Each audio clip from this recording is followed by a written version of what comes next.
So the last piece I want to tie up kind of that what should you look for. So we talked about fee only, talked about fiduciary, and actually within fiduciary as an RIA, which is what we are, registered investment advisor, as Eric mentioned, governed by the SEC, we are required to be a fiduciary. Over and above that, both Eric and myself and Tyler and Harrison, the two other advisors on our team, are also certified financial planners, which is kind of the highest designation that you can get on our side of the fence as far as advice goes. As part of that, we actually are also required to be a fiduciary. So Eric talked about some of these things going on regulatory-wise. It's actually really interesting to see how it all shakes out. You've got lobbyists involved and things like that, and nothing's always crystal clear coming out of Washington. But there's this idea that if you don't work for this independent fiduciary firm and you work inside one of the larger broker houses or insurance companies and you have a CFP, how can you necessarily act in your best interest when you might be beholden to these larger companies? So that ties into kind of the third piece is independent. We would look for an independent advisor or advise you to look for an independent advisor.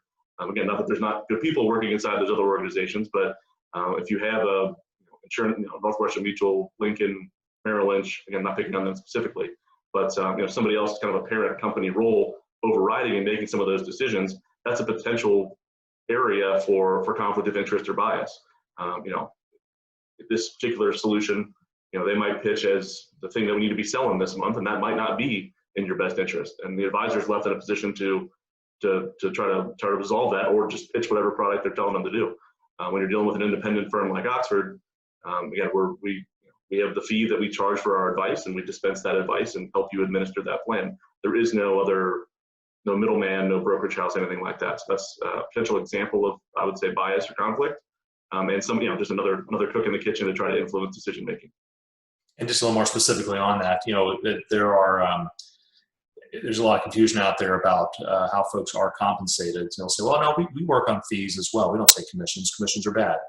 I'm not making that statement, but we have certainly, we deal with a shop. We feel strongly that fees are the right way to go. But look at who is paying those fees. In our situation, we believe that we work for the client, and therefore our sole source of compensation is the fee paid by the client. We don't have anyone else that's paying us anything.